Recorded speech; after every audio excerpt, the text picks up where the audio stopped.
अस्सलाम वालेकुम dear students, मैं हूं मोहम्मद शफ़ीक और आप देख रहे हैं photon edu infotainment. Last lecture में हमने इलेक्ट्रिक फ़ील्ड स्ट्रेंथ के बारे में डिस्कस किया था कि इलेक्ट्रिक फ़ील्ड स्ट्रेंथ क्या होती है। वहाँ पे हमने ये बात की थी कि इलेक्ट्रिक फ़ील्ड को डिस्क्राइब करने के लिए एक इमेजिनरी विजुअलाइजेशन दी माइकल फ़ैराडे ने। आज हम उसी जो इमेजिनेशन थी जिसके मुताबिक इलेक्ट्रिक फ़ील्ड को डिस्क्राइब किया माइकल फ़ैराडे ने, उसी को आज हम डिस्कस करने जा रहे हैं। आज के लेक्चर में हम इलेक्ट्रिक फ़ील्ड लाइंस के बारे में डिस्कस करेंगे और इसके साथ साथ हम उनकी डिफरेंट प्रॉपर्टीज़ को भी डिफ़ाइन करेंगे कि कौन कौन सी इलेक्ट्रिक फ़ील्ड लाइंस की प्रॉपर्टीज़ होती हैं। लास्ट लेक्चर में हमने ये बात देखी थी कि हम इस बारे में हमें इल्म नहीं है कि इलेक्ट्रिक फ़ोर्स किसी एक पॉइंट चार्ज से दूसरे पॉइंट चार्ज में ट्रांसमिट किस तरह से होती है। तो इस बात की वजाहत करने के लिए माइकल फ़ैराडे ने इलेक्ट्रिक फ़ील्ड लाइंस का तस्वर दिया। अब ये इलेक्ट्रिक फ़ील्ड लाइंस क्या होती हैं? ये इमेजिनरी लाइंस हैं जो हमें ये बताएंगी कि इलेक्ट्रिक फ़ील्ड की डायरेक्शन क्या है और इसके साथ साथ हमें ये भी इंफॉर्मेशन देंगी कि इलेक्ट्रिक फ़ील्ड की स्ट्रेंथ किस जगह पे कितनी है। अगर हम इसको वर्बली बयान करना चाहें तो हम कह सकते हैं कि electric field lines are imaginary lines that are used to describe the electric field of a charge particle graphically. Graphically अगर हमने ज़ाहिर करना हो कि इलेक्ट्रिक फ़ील्ड किस तरह का है तो उसके लिए जो लाइंस हम ड्रॉ करेंगे, these lines are known as electric field lines. या हम ये भी कह सकते हैं कि इलेक्ट्रिक फील्ड लाइंस उस पाथ को कहते हैं जिस पाथ को पॉजिटिव या नेगेटिव चार्जेस फॉलो कर रहे हों। जैसे electric field lines are the path followed by unit positive charge or unit negative charge in the field of source charge। इसी तरह से अगर हम बात करें, अब जैसे यहाँ पे हम ये देख रहे हैं कि इलेक्ट्रिक फील्ड लाइंस, इसको हम कह रहे हैं कि ये वो पाथ है जो या तो नेगेटिव चार्ज फॉलो कर रहा हो या पॉजिटिव चार्ज फॉलो कर रहा हो। अब ये अगर हमने पता लगाना है कि पॉजिटिव या नेगेटिव चार्ज कौन सा पाथ फॉलो कर रहा है, तो उसके लिए हमें एक सोर्स चार्ज लेना पड़ेगा और एक हमें टेस्ट चार्ज लेना पड़ेगा। अब सोर्स चार्ज के फील्ड में जब टेस्ट चार्ज लेकर आएंगे तो हम उस टेस्ट चार्ज को उस सोर्स चार्ज के फील्ड के अंदर मुख्तलिफ़ पॉइंट्स पर रखेंगे। अब मुख्तलिफ़ पॉइंट्स पर रखने से जो उस टेस्ट चार्ज की डायरेक्शन ऑफ मोशन होगी वो डिफ़ाइन करेगी कि what will be the electric lines of force of this source charge. जी, तो अब इस डेफिनेशन से हमें जिन बातों की इंफॉर्मेशन मिल रही है वो हमारे पास पहली है कि हमें डायरेक्शन ऑफ इलेक्ट्रिक फ़ील्ड का आइडिया हो जाता है और दूसरा हम स्ट्रेंथ ऑफ इलेक्ट्रिक फ़ील्ड को भी यहाँ पे डिफ़ाइन कर सकते हैं। अगर हमारे पास कुछ इस किस्म की इलेक्ट्रिक फ़ील्ड लाइंस हों जो स्फेरिकल फॉर्म में हैं, जो स्ट्रेट लाइन नहीं है, तो वहाँ पे अगर हमने इलेक्ट्रिक फ़ील्ड की डायरेक्शन कैलकुलेट करनी है तो उसके लिए हमें टेंजेंट ड्रॉ करना पड़ेगा। जिस पॉइंट पर हमने इलेक्ट्रिक फ़ील्ड की डायरेक्शन को कैलकुलेट करना है उस पॉइंट पर हम टेंजेंट ड्रॉ करेंगे और जिस तरफ टेंजेंट की डायरेक्शन होगी उसी डायरेक्शन में इलेक्ट्रिक फ़ील्ड की डायरेक्शन होगी। जैसे अगर सपोज़ कर लें हम यहाँ पर इलेक्ट्रिक फ़ील्ड की डायरेक्शन को कैलकुलेट करना चाहते हैं तो इस पॉइंट पर हम इस तरह एक टेंजेंट ड्रॉ करेंगे। तो this direction of tangent tells us about what is the direction of electric field lines. तो ये तो हमारे पास था कि इलेक्ट्रिक फील्ड लाइंस क्या होती हैं और वो हमें किस किस चीज़ के बारे में इंफॉर्मेशन देती हैं। अब हम इससे आगे चलते हैं, इसके कुछ खसूसियात हैं, करैक्टरिस्टिक्स हैं, उसके बारे में भी डिस्कस कर लेते हैं। जैसे अगर सपोज़ कर लें हमारे पास एक पॉजिटिव चार्ज है, तो इस पॉजिटिव चार्ज की अगर हमने इलेक्ट्रिक लाइंस ऑफ फोर्स के बारे में देखना है कि ये कैसी हैं, तो उसके लिए हमें एक सोर्स चार्ज लेना पड़ेगा। हम सपोज़ कर लेते हैं कि ये एक पॉजिटिव चार्ज है और हम इसके फील्ड के अंदर एक टेस्ट पॉजिटिव चार्ज लेकर आएंगे। अब सपोज़ कर लें कि ये हमारे पास टेस्ट पॉजिटिव चार्ज है। अब चूँकि ये दोनों सेम चार्जेस हैं, source charge is positive and test charge is also positive charge, के same charges repel each other. इससे हमें आइडिया हो जाएगा कि this test charge will always go in outward direction. तो लिहाजा हम ये कह सकते हैं कि जो पॉजिटिव चार्ज होगा, इसकी इलेक्ट्रिक लाइंस ऑफ फोर्स हमेशा रेडिली आउटवर्ड डायरेक्शन में होगी। अब इसी तरह से अगर हमारे पास कोई नेगेटिव चार्ज हो एज अ सोर्स चार्ज और हमने इसकी इलेक्ट्रिक फील्ड लाइंस देखनी है, अब सोर्स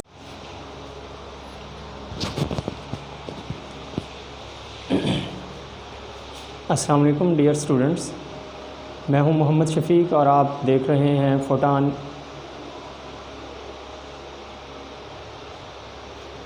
अस्सलाम वालेकुम डियर स्टूडेंट्स, मैं हूं मोहम्मद शफीक और आप देख रहे हैं photon edu infotainment. Last lecture में हमने इलेक्ट्रिक फील्ड स्ट्रेंथ के बारे में डिस्कस किया था कि इलेक्ट्रिक फील्ड स्ट्रेंथ क्या होती है। वहाँ पे हमने ये बात की थी कि इलेक्ट्रिक फील्ड को डिस्क्राइब करने के लिए एक इमेज। तो तीसरा पॉइंट हम ये देखते हैं कि अगर हमारे पास सपोज़ कर लें दोनों सेम चार्जेस हैं, पॉजिटिव चार्जेस या दोनों नेगेटिव चार्जेस हैं, तो both charges repel each other. तो उस सूरत में हमारे पास जो उनकी इलेक्ट्रिक फील्ड की लाइंस होंगी वो कुछ इस किस्म की बनेंगी। ये दोनों इलेक्ट्रिक लाइंस ऑफ फोर्स ये एक दूसरे को रिपेल कर रही हैं। नेगेटिव चार्जेस के लिए भी इसी पैटर्न पे ही हम electric lines of force draw करेंगे, लेकिन डिफरेंस ये होगा कि यहाँ पे electric lines of force are directed outward to the field, लेकिन नेगेटिव चार्जेस के लिए ये electric lines of force inward to the charge होंगी। अब इसी तरह अगर हमारे पास ऑपोजिट चार्जेस आ जाएं कि electric lines of force always starts from positive charge and ends at negative charge, तो उस सूरत में जो हमारे पास इलेक्ट्रिक फील्ड की जो लाइंस होंगी वो कुछ इस फॉर्म में होंगी कि these electric lines are always starting from positive charge and ends at negative charge. अब यहाँ पे हम इजीली ये बात देख सकते हैं कि जो हमारे पास ये इनर पार्ट है, इस इनर पार्ट में हम देख रहे हैं कि electric lines of force are much closer to each other. तो जहाँ पे इलेक्ट्रिक फील्ड स्ट्रॉन्ग होगा वहाँ पे इलेक्ट्रिक फील्ड लाइंस एक दूसरे के बहुत ही करीब होंगी। डायरेक्शन ये जो बाहर वाली साइड है वहाँ पे हम देख रहे हैं कि there are much spaces between electric lines of force. ये जो हमारे पास स्पेसेस ज़्यादा हैं ये शो करती हैं कि यहाँ पे जो इलेक्ट्रिक फील्ड है ये वीक इलेक्ट्रिक फील्ड है। तो जहाँ पे इलेक्ट्रिक फील्ड वीक होगा वहाँ पे इलेक्ट्रिक लाइंस ऑफ फोर्स के दरमियान जो स्पेस होगी वो पहले से बढ़ जाएगी। तो यहाँ से हम ये भी अंदाज़ा लगा रहे हैं कि हम स्ट्रेंथ ऑफ इलेक्ट्रिक फील्ड को भी इलेक्ट्रिक फील्ड लाइन से आसानी से डिफ़ाइन कर सकते हैं। अब इसी तरह से अगर हम ये कंसिडर कर लें कि we have two oppositely charge plates just like this, कि एक हमारे पास पॉजिटिवली चार्ज प्लेट है और दूसरी हमारे पास नेगेटिवली चार्ज प्लेट है। तो इलेक्ट्रिक लाइंस ऑफ फोर्स हमेशा पॉजिटिव प्लेट से स्टार्ट होंगी and these lines ends at negative charge plate. जैसे ही हम आउटवर्ड डायरेक्शन में चले जाएं तो हम देख रहे हैं कि इन इलेक्ट्रिक फील्ड लाइंस में कर्व आ रही है।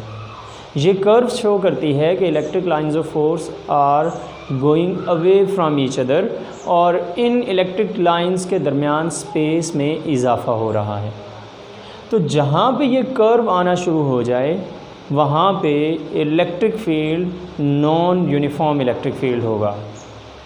और इस नॉन यूनिफॉर्म इलेक्ट्रिक फील्ड को हम फ्रिंजिंग फील्ड का नाम भी दे सकते हैं। दो ऑपोजिटली चार्ज प्लेट्स के एंड पे हमें जो इलेक्ट्रिक फील्ड हासिल हो रहा है, this electric field is named as fringing field. तो यही दो बातें यहाँ पे हम ये देख सकते हैं कि यूनिफॉर्म इलेक्ट्रिक फील्ड वहाँ पर होगा जहाँ पे इलेक्ट्रिक लाइंस ऑफ फोर्स ये एक दूसरे के पैरेलल होंगी, और जहाँ पे ये इलेक्ट्रिक फील्ड लाइंस एक दूसरे के पैरेलल ना हों वहाँ पे electric field non uniform electric field कहलाएगा। अब इसी तरह से यहाँ पे इस तमाम डिस्कशन से हम ये कंक्लूड कर सकते हैं कि जहाँ पर इलेक्ट्रिक फील्ड लाइंस ज़्यादा होंगी वहाँ पे स्ट्रॉन्ग इलेक्ट्रिक फील्ड होगा, और जहाँ पे इलेक्ट्रिक फील्ड लाइंस कम होंगी वहाँ पर वीक इलेक्ट्रिक फील्ड होगा। तो इसको हम लफ्ज़ों में लिखना चाहें तो कह सकते हैं कि number of lines per unit area passing perpendicular through this area is always proportional to the magnitude of electric field। कि जितनी electric lines of force unit area में से ज़्यादा गुजरें उतना फील्ड स्ट्रॉन्ग है।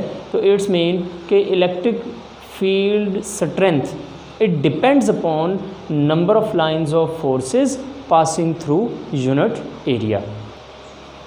अगर हम इन तमाम पॉइंट्स को समराइज़ करना चाहें तो इनको 4 नुकात में हम समराइज़ कर सकते हैं कि सबसे पहले हमने देखा इलेक्ट्रिक लाइंस ऑफ फोर्स ये हमेशा पॉजिटिव चार्ज से स्टार्ट हो रही हैं और नेगेटिव चार्ज पे एंड हो रही हैं। तो ये हमारा पहला पॉइंट होगा कि electric field lines originate from positive charge and ends at negative charge. इसी तरह से हमने ये भी देखा कि अगर हमने direction of electric field calculate करनी है तो हमें इलेक्ट्रिक फील्ड लाइंस पर टेंजेंट ड्रॉ करना पड़ेगा। तो इसको हम लिख सकते हैं कि the tangent to field line at any point gives the direction of electric field strength. जहाँ पे इलेक्ट्रिक फील्ड लाइंस बहुत ही क्लोज होती हैं वहाँ पे इलेक्ट्रिक फील्ड स्ट्रॉन्ग होगा, और जहाँ पे इलेक्ट्रिक फील्ड लाइंस एक दूसरे से दूर होती हैं वहाँ पे इलेक्ट्रिक फील्ड वीक होता है। तो इसको हम लिख सकते हैं कि the lines are closer where field is strong and the lines are farther apart where field is weak. और जो चौथा पॉइंट है it is very important point कि ये जो इलेक्ट्रिक फील्ड लाइंस हैं ये कभी भी एक दूसरे को क्रॉस नहीं करती हैं। अब ये क्यों क्रॉस नहीं करेंगी?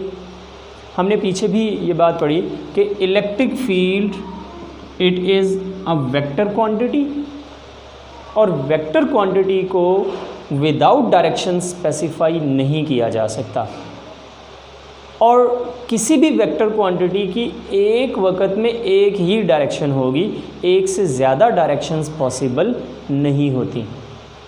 अगर सपोज़ कर लें कि ये इलेक्ट्रिक लाइंस ऑफ फोर्स एक दूसरे को करें क्रॉस, जैसे ये मैंने 2 इलेक्ट्रिक लाइंस ऑफ फोर्स एक दूसरे को क्रॉस करती हुई दिखाई हैं, तो ये जो हमारे पास पॉइंट होगा पॉइंट ऑफ इंटरसेक्शन, इस पॉइंट पर हम ये जो फर्स्ट लाइन है यहाँ पर हम लाइन L1 के लिए ये नहीं कह सकते कि क्या ये लाइन इस तरफ जाएगी या अपवर्ड डायरेक्शन में मूव करेगी।